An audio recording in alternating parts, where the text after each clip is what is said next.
सलमान खुर्शीद हमारे साथ जुड़ गए हैं, उनका इस्तकबाल कर लेते हैं।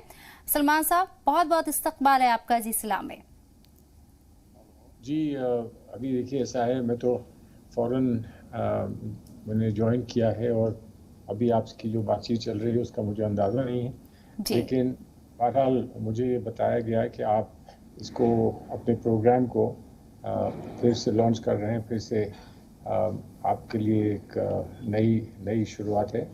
मैं आपको उसकी बधाई देता हूँ, मुबारकबाद देता हूँ और उम्मीद करता हूँ कि जिस मकसद से, जिस लक्ष्य से आपने एक बार फिर इस तहरीक को, मुहिम को, इस कोशिश को, इस जस्तजू को आगे बढ़ाने की बात की है, उसमें आप लोग पूरी तरह से कामयाब होंगे और आवाम की जो आप खिदमत करना चाहते हैं, डेमोक्रेसी की, लोकतंत्र की जो आप खिदमत करना चाहते हैं, जी और जिसकी एक बहुत बड़ी जिम्मेदारी आप लोगों के कंधे पर है इंडिपेंडेंट मीडिया की हैसियत से, मैं उम्मीद करता हूं कि उसमें आप यकीनन पूरी तरह से कामयाब होंगे और हम लोगों की सबकी दुआएं आपके साथ हैं।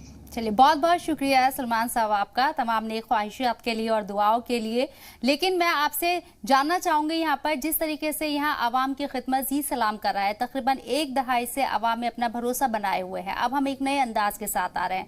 मौजूदा सूरत हाल आप भी देख रहे हैं, एक खास तबके के लिए जिस तरह से लोगों में नफरत फैलाने की कोशिश हो रही है, लेकिन जी सलाम पूरे नजरिए के साथ खबरों को आवाम के बीच लेकर आता है और कोशिश रहती है कि हम पॉजिटिवनेस कैसे बरकरार रखें। ये बड़ी जिम्मेदारी होती है, किस तरीके से आप देखेंगे? बेशक जिम्मेदारी बहुत है। और देखिए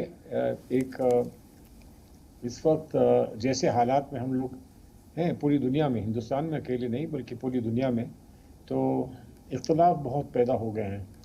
लोगों के तासुरात बहुत कंफ्यूज हो गए हैं, बहुत उलझ गए हैं और जो एक फ़लसफ़ा था, एक मंसूबा था, एक ख्वाहिश थी और बहुत हद तक हम कामयाब थे कि मुख्तलिफ़ लोगों को, मुख्तलिफ़ सोच के लोगों को इकट्ठा, एकजुट किया जा सके, ताकि जो बुनियादी मकसद ज़िंदगी का है और हमारे कौमी या एक ग्लोबल हमारी ज़िंदगी का जो मकसद है उसको हम पूरा कर सकें। तालीम का जहाँ तक ताल्लुक़ है और गुर्बत से छुटकारा पाने में जहाँ तक ताल्लुक़ है, और अब तो कोविड की वजह से हम लोगों की सबकी ख्वाहिश, कोशिश और जस्तजू है कि हम किसी तरह से काबू पा सकें कोविड पर, जिसने तहस नहस कर दिया है हमारी ज़िंदगी को और जिसने कितने हमारे करीब के लोग हमसे छीन लिए हैं। तो इसमें हम एक हो सकें, ये जस्तजू हमारी, आपकी कामयाब हो, ऐसी मेरी दुआ है। लेकिन हम जानते हैं कि आसान नहीं है कि जब गलतफहमियाँ हो जाती हैं, लोग नाला होते हैं एक दूसरे से और उनको उसकी सही वजह भी का एहसास नहीं होता, तो बहुत दूरियां पड़ जाती हैं, बहुत आपस में दरारें पड़ जाती हैं। उनको पाटने का काम, उनको कम करने का और करीब लोगों को लाने का और दिलों को जोड़ने का काम बहुत बड़ा काम है और मैं कहता हूँ कि वो आप करें। ऐसी हमको तवक्को है, ऐसी हमको उम्मीद है, ऐसी हमारी दुआएं हैं। बेशक। सलमान साहब, हमारे एडिटर भी हमारे साथ जुड़ गए हैं न्यूज रूम से, वो भी आपसे सवाल करना चाहते हैं, उनके पास मैं ले चलती हूँ। आसिफ आपके पास आ रहे हैं, शेख इरफान साहब हमारे साथ हैं। जी सर, आप सवाल कर सकते हैं सर। बिल्कुल। सलमान साहब ने सर कहा कि जो आप एक सवाल करना चाहें आप कर लें। सलमान साहब ने कहा कि दिलों को जोड़ने की जिम्मेदारी बड़ी हो गई है, आपका काम सबसे ज़्यादा ज़रूरी है कि आप दिलों को जोड़ सके। कोई सवाल हो तो आप सीधे सलमान साहब से। सलमान साहब, उत्तर प्रदेश असेंबली इलेक्शंस, आपको क्या लगता है वहाँ पे we have Samajwadi party, Baspa भी है और बीजेपी ऑब्वियसली रूलिंग पार्टी है। कांग्रेस को आप किस पोजीशन पे देखते हैं, specially when Priyanka Gandhi is very active in Uttar Pradesh? देखिए, हम एक सच्चे दिल से, बहुत सदाकत के साथ हम जो मानते हैं कि उत्तर प्रदेश में किरदार की सियासत फिर लौट कर आए, ये हमारी ख्वाहिश है, ये हमारी जस्तजू और हमारी कोशिश है। और इसमें हमको इस बात का एहसास है कि सालों साल हम वहाँ पर बड़े कमज़ोर हो गए थे और कमज़ोर हो गए क्योंकि लोग आइडेंटिटी पॉलिटिक्स में बढ़ गए, लोग अपने अपने ग्रुप्स में, कम्युनिटी ग्रुप्स में बढ़ गए। ज़ात की वहाँ पर सियासत हुई, उसके बाद फिर वहाँ पर मज़हब की सियासत हुई। हम ये मानते हैं कि ज़ात और मज़हब दोनों को बांटने की ज़रूरत है, और वो तभी मुमकिन है जब आप किरदार की राजनीति करें, सिर्फ कहने की नहीं, बल्कि अंदर से आपका जज्बा हो कि हम किरदार की राजनीति करेंगे। उसमें अगर हमको वक्त लगता है तो वक्त लगता है, हमको अगर नुकसान पहुंचता है तो नुकसान पहुंचे, लेकिन हमने किरदार की राजनीति जब हिंदुस्तान की आज़ादी के लिए हमारे बुज़ुर्गों ने किरदार की राजनीति की थी, तो हम उनके नक्श कदम पर चलकर हम ऐसी किरदार की राजनीति फिर से उत्तर प्रदेश में मुहैया कराएं, लोगों के सामने रखें। उसके बाद फिर क्या होता है वो हमारे कौम का फैसला है, मुल्क का फैसला है, आवाम का फैसला है। वो फैसला आएगा तो उसको भी हम सर आंखों पर रखेंगे। बिल्कुल। सलमान साहब, माफ़ी के साथ, आपसे इजाज़त के साथ एक सवाल, क्योंकि अगर आप सामने मौजूद हों और कोई पॉलिटिकल सवाल ना पूछे कोई, तो ऐसा रह नहीं पाता है कोई।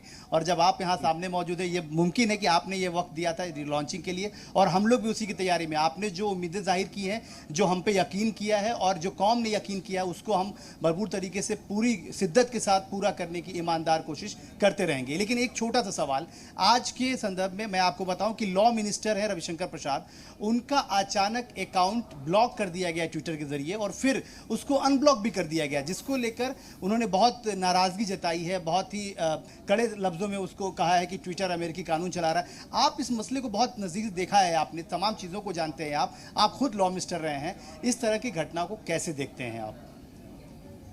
देखिए, एक बात तो ये है कि मेरा अकाउंट कभी लॉक नहीं हुआ, लोग चाहते हों, लेकिन मेरा लॉक नहीं हुआ, तो इसलिए मुझे इस बात का तजुर्बा या एहसास नहीं है कि जब अकाउंट लॉक हो जाता है तो इंसान क्या महसूस करता है।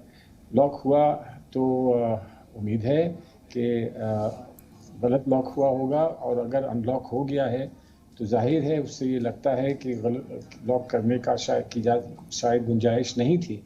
लेकिन ये कहने के बाद हमको ये तो मानना पड़ेगा कि हम एक दुनिया में रहते हैं, जिस दुनिया में और लोग हमारे कानून का लिहाज करें, हमारे एहतराम करें हमारे कानून और हमारे तौर तरीक़ों का, लेकिन उसी तरह से हमको भी उनका करना पड़ेगा। और अगर कहीं पर इख्तलाफ है, कहीं दूरी है इन चीज़ों को लेकर, तो बात होनी चाहिए, और फिर सिर्फ ये पता लगे कि किसी का अकाउंट लॉक हुआ और अनलॉक हो गया, इतनी तक इस हद तक सिर्फ बात क्यों समझ में हमको बताई जाती है।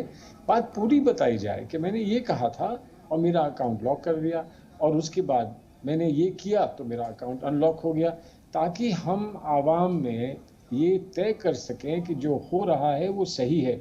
ये कह देना कि अमेरिका ने ये किया इसलिए हमने ऐसा किया, और अमेरिका हमारे दुश्मन है, कल अमेरिका हमारे दोस्त हैं, इन सब चीज़ों से जो छोटी छोटी सियासत होती है और संकीर्ण सियासत होती है, उससे बचकर जो भी हुआ है उसको ट्रांसपेरेंटली, उसको साफ़गोई से सामने रखें, अपनी दलील पेश करें, अपना मुकदमा पेश करें, और हम में से जो भी हो, ऐसा नहीं है कि सिर्फ लॉ मिनिस्टर को ये करने की ज़रूरत है, लेकिन जो ओहदे पर होता है उस पर जिम्मेदारी बढ़ जाती है, उसको पेश करें और आवाम से फिर अपना फैसला सुन लें। जी सलमान साहब, एक सवाल मेरा आपसे है। कश्मीर का मुद्दा बहुत नजदीकी से आप भी देख रहे हैं और तमाम आवाम भी देख रही है, मीडिया भी इस पर नजर बनाए हुए हैं। अभी जो मीटिंग हुई है, कुल जमाती मीटिंग हुई है, कांग्रेस की तरफ से भी गुलाम नबी आजाद वहां पर मौजूद रहे थे। आप किस तरीके इस पूरे मसले को देखते हैं, और जो बातचीत हुई है उसको किस नजरिए से आप देखते हैं? देखिए, ये सोच कि हम जो भी पुराने मसाइल हैं हमारे मुल्क में, उनको कहीं ना कहीं उन्हें हल करना है, और हल करने के अलग अलग रास्ते हो सकते हैं, अलग तरीके हो सकते हैं। मैं ये मानता हूँ कि हमने बहुत अपने रास्ते अपनाने की कोशिश करी, हम लोग हुकूमत में रहे बहुत दिन तक, हमें वो कामयाबी नहीं मिली। पहले लगता था, आज से 10-15 साल पहले कभी लगा कि अब इलेक्शन के दौर हैं, अब लोग आते हैं, अपना वोट डालते हैं कश्मीर में और वादी में, तो इसलिए शायद अब इसका हल होने जा रहा है, और फिर हालात फिर बिगड़ गए, उसका हल हमको देखने को नहीं मिला। भारतीय जनता पार्टी के हाथ में हुकूमत आई तो उन्होंने कहा कि अरे आप तो बहुत सॉफ्ट थे, आप तो बड़े कमज़ोर थे, हम आपको ज़रा दबंगी से दिखाएंगे कैसे काम किया जाता है, और उन्होंने कुछ फैसले लिए।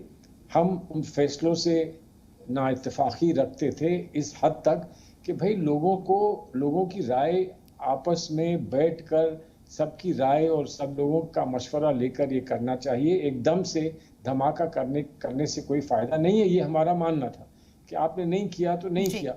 दूसरी बात ये थी कि कश्मीर को बौना बना दिया। कश्मीर एक स्टेट है, बड़ा खूबसूरत स्टेट है, उसको यूनियन टेरिटरी बना दिया, उसको बौना बना दिया। फेडरलिज्म का भी बड़ा सवाल उठता था। तो इस पर हमारा इख्तलाफ था, लेकिन बहरहाल कोई ना कोई हल अभी भी निकलना चाहिए।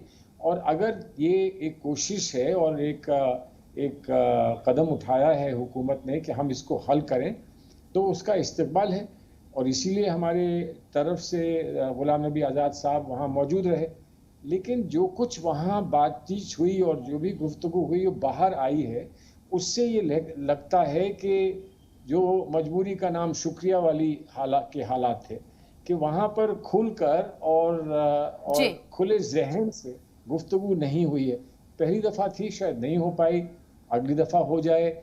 उम्मीद तो मेरी यही है कि खुले जहन से गुफ्तगू हो, जो मसले हैं उनको बुनियादी तौर पर जड़ से पहुंचकर और जड़ से उसको ख़त्म किया जाए। और इसलिए जो हमारा रास्ता था वो कामयाब नहीं रहा, तो दूसरा रास्ता कामयाब हो जाए।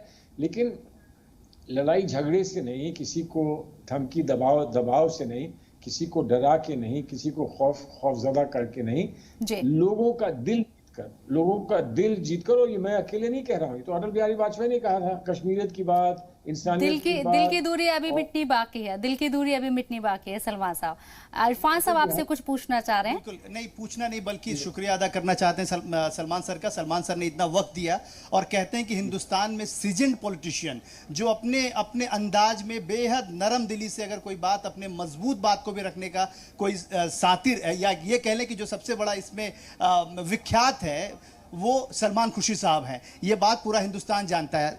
इरफान साहब कोई बात कहना चाहते हैं, उनके शुक्रिया अदा करना चाहते हैं। इरफान साहब, थैंक यू सलमान साहब, बहुत बहुत शुक्रिया। और मैं चाहूँगा कि ये मैसेज कांग्रेस में जाए और जो भी लोग जो भी बात कहना चाहते हैं वो ट्वीट पे ना कहें। जी सलाम एक ऐसा चैनल है, सारे पॉलिटिकल पार्टीज़ यहाँ पे आकर के बेखौफ अपनी बातों को रख सकते हैं और उसका जो रिएक्शन होगा वो लोगों के पास होगा और वो रिएक्शन भी हम आप तक लाएंगे, पूरे दुनिया को दिखाएंगे। बहुत बहुत शुक्रिया, थैंक यू वेरी मच।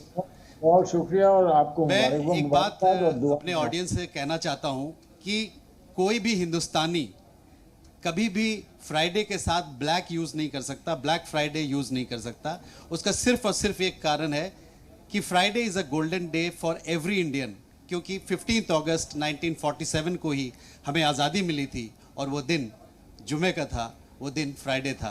तो हिंदुस्तान क्या है? एक प्यार का मज़हब है। मंदिर मस्जिद क्या है? पानी की दीवारें हैं। इन दीवारों में किसने किसका नाम लिखा? इन दीवारों में किसने किसका नाम लिखा? हिंदुस्तान क्या है? एक प्यार का मज़हब है। बहुत बहुत शुक्रिया, थैंक यू वेरी मच। बहुत बहुत शुक्रिया सलमान साहब आपका भी और इरफान साहब आपका भी।